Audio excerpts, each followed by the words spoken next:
Okay, jumping back into this analysis, Dr. Phil is getting ready to ask him about the child psychologist. And just so you know, this is the channel Body Language Analyst reacts to Burke Ramsey's Eerie Body Language Faces, episode 41. This is from Observe.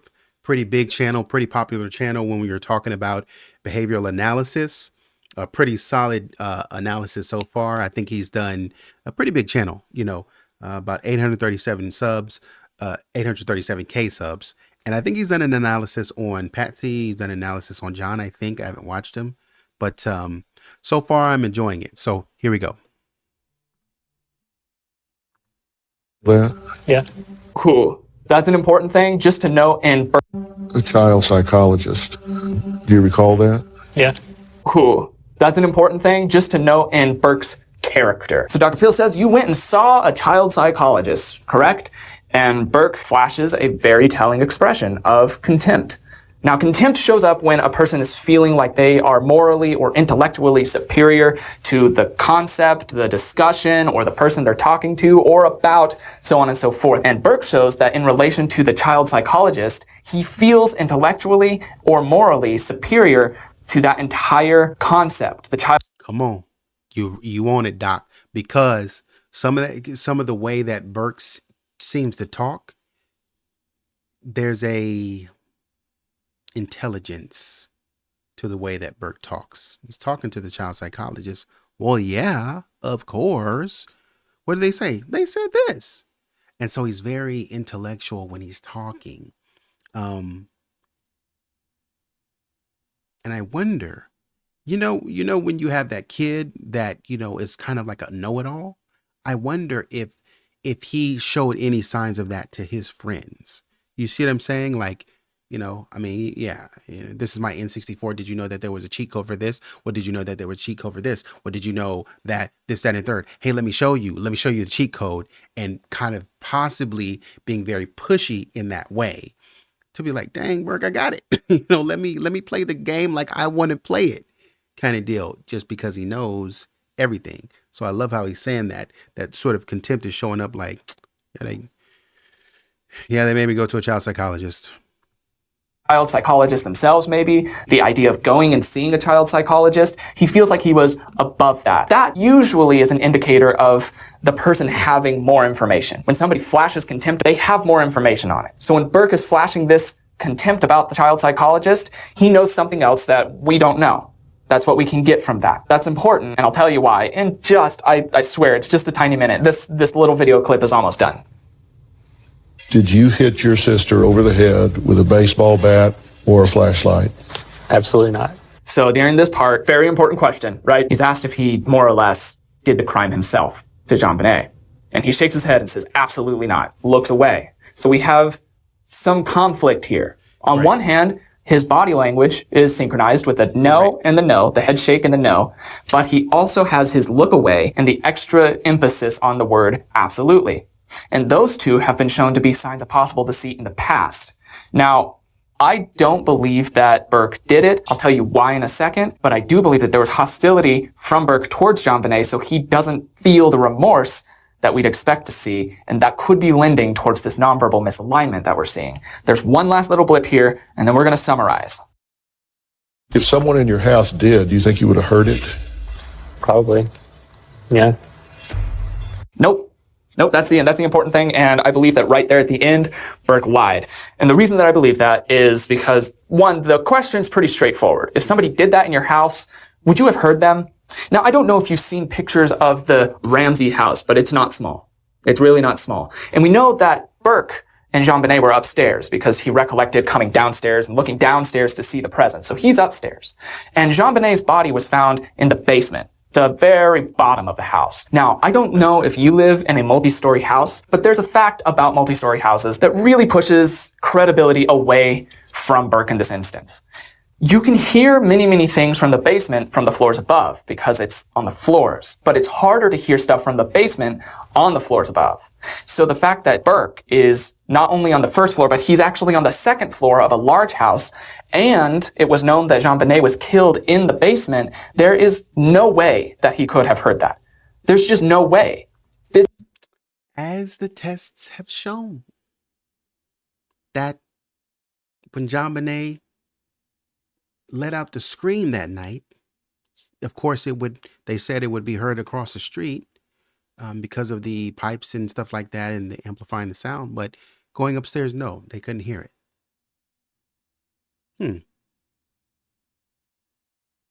If you were upstairs, how did you hear it? If you were upstairs asleep, sound asleep, how did you hear it? Physically speaking, there's no way. Unless there was maybe a scream or something along those lines, but as far as the actual impact itself, could not be heard. Along with that, Burke's body language during this point doesn't give us any reason to believe him. He says that he probably could hear it, and then afterwards, he does a very strong lip compression, which lip compressions can indicate a person who has said something that they know that they shouldn't. And in this case, it would be a lie, because Burke knows that he couldn't hear it, and his nonverbal communication really affirmed that. So Burke has the proclivity to lie in this. Now comes the part where we're going to talk about my interpretation and my opinion of the case and the theory I have. My theory still stands. I just want to say this before he says his theory. That lip compression was so strong, I can't even comment on it. It's just overwhelming. It's so like the eyes darting from left to right, and then the lip compression as to yank something back. I threw something out there, got to yank it back, is what that lip compression said to me. And then the eyes darting from left to right, and not only going from left, but shooting back to the right and holding to the right. That is so strong. And that's what I'm saying. When he started off, when we talked about the start of this interview, when he said, yeah, and there was the strong, the concreteness of the concreteness of what he was saying. But now we see it in a different form, the concreteness of what's being said. Are you sure? I don't. And it darts back very strongly to look over and to think and to recollect. I don't know if I'm so sure. Matter of fact, I might actually have meant something else. And when I dart over like that, I strongly believe that. Let me give you an example. If somebody who's being truthful, let's say they're being truthful. Let's just say they're being truthful. If somebody who's being truthful, and you say, do you think that you would slap your mom for $1 million? Something like that. And you look over, yeah, I'm pretty sure. And those eyes shoot over to the right. And whatever you're recollecting, whatever you're thinking about, but the eyes hold over in that corner, I'm pretty sure I'd take the $1 million. That's what Burke did. But in the opposite way. Could you hear? Yeah. Oh, I think I would. You think you would what? What are you thinking? So there's a lot of mix. Cause like you said, I said no. So there's a synchronization there. But you dart from left to right, and then you come back and say, well, I don't know. I think maybe so. I don't know. There's a lot of uncertainty. And so I got to catch you on a very, very minute detail, on a very sliver of your behavior. And that's where you start getting down and paying critical attention to the slivers of behavior, the slight cheek moves, right? The slight, even if it's not a crazy or exaggerated lip impression or something like that. Even it's like it's like a little bit, like you wanted to do it, but you kept yourself in the pocket. You stayed, you know what I'm saying? You stayed neutral. You try to keep that poker face for as long as possible. That's my problem. Because this is 2016. This is 2016. JonBenet was killed at the latter part of 96. So almost 10 years, 10 years. And your mom, 10 years after your mom has died, right? Or 20 years, I'm sorry. So 10 years after, so 20 years, 20 years after your sister has died, 10 years after your mom has died, you're releasing this, as we've said before in some other analysis.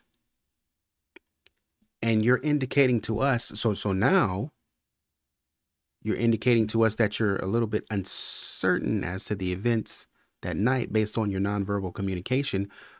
But more so what that indicates to me is that you've had time, like we talked about in the analysis with the lie detector test. You did the first lie detector test, and John and Patsy did the first lie detector test, and it was inconclusive. And then they took the second one and passed. My problem, and I looked it up. I still have a problem with it, but I looked it up. I was looking up on the internet and said, it's common for, them to take, because they took a month in between lie detector tests.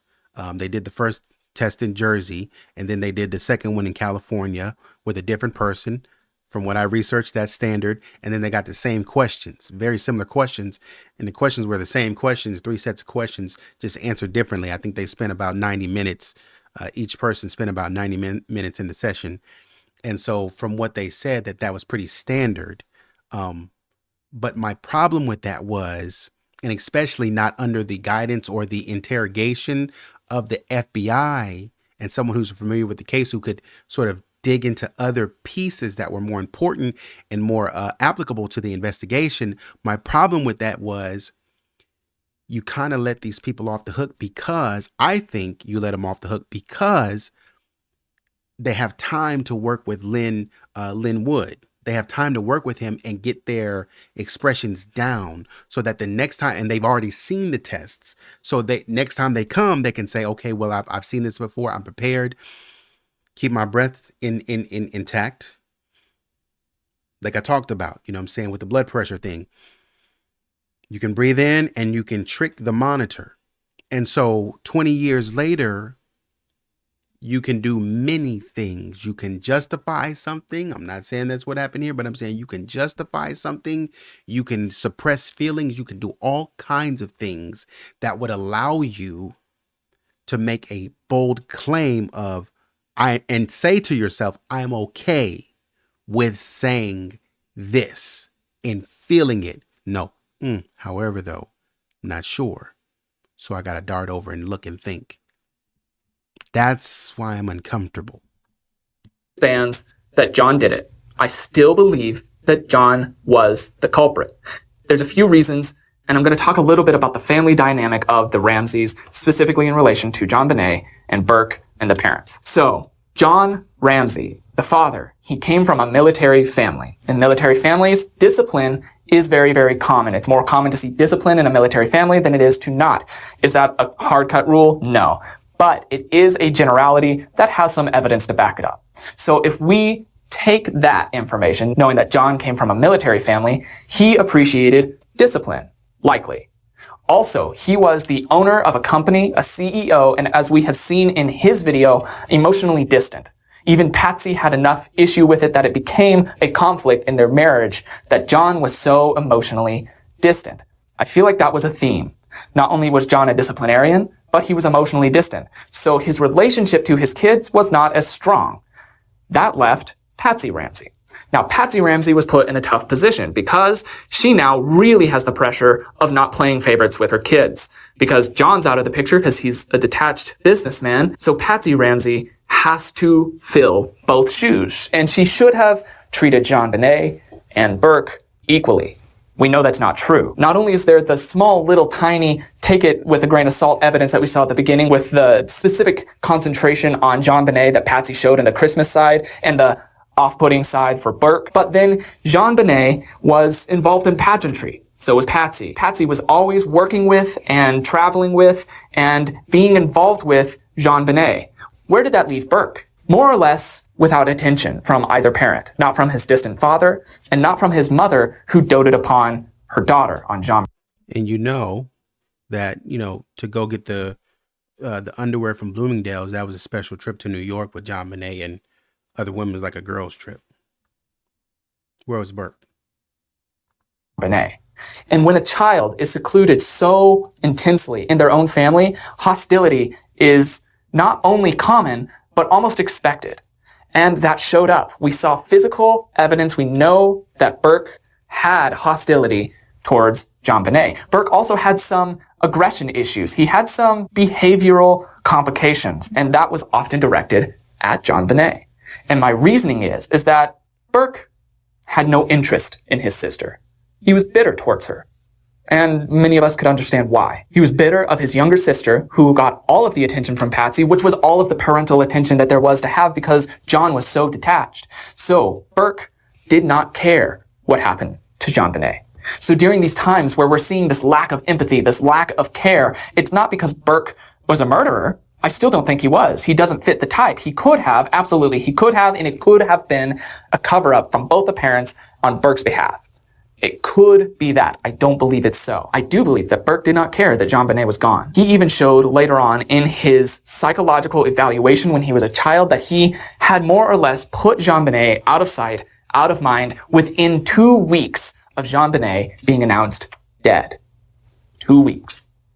He did not care that JonBenet was where she was. He did not care that she was dead. He did not like JonBenet. So when you're watching Burke and you see his smile and you see his detachment, if you understand the family dynamic behind that, the possibility of Burke being a neglected child in this family and having everything doted upon, attention, time, effort, energy being doted upon JonBenet, because JonBenet is so close to Patsy Ramsey when she was a girl that obviously Patsy's going to dedicate more time to JonBenet.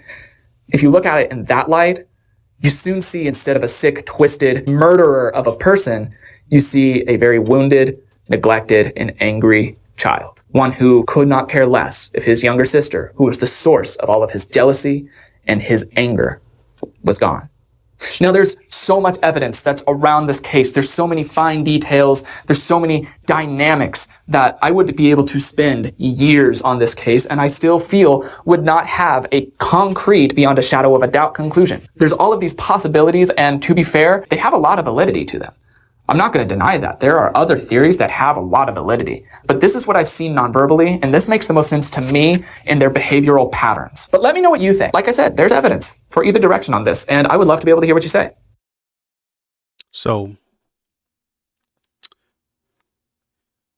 to the contrary, a little bit, I think we have to continue to be open because, yes, there's a possibility that any of the parents did it, and the parents did it or any of the family members did it for their own specific motives. But who had the strongest motive? There was a story, I can't remember the guy's name, a gentleman in Atlanta and millionaire. And actually, let me try to see if I can't. Lance Herndon, that's what it was. Lance Herndon, guy in Atlanta. And, he was a playboy. He had a wife, but he was a playboy. And he got around. And I think his wife essentially wanted him to, he was on his third marriage. And his wife wanted him to go straight. Like, stop cheating on me, stop sleeping around. And he promised to do it, if I remember the story correctly. He promised to do it. And this is kind of my recollection of the TV event. Shout out to Pt.2. I watched it on there, and I can't remember the name of it, but it's on BT Plus. It's with Tay Diggs. It's pretty solid. Sort of a low budget film, but it's pretty solid. It's 2 parts. But essentially, what it came down to was he couldn't, stay clean. He couldn't stay straight and just, be faithful to his wife only. He dipped back into the game. And one of the ladies that he got involved with, she was a Jamaican immigrant, I believe, or she was an immigrant, and she needed her green card, and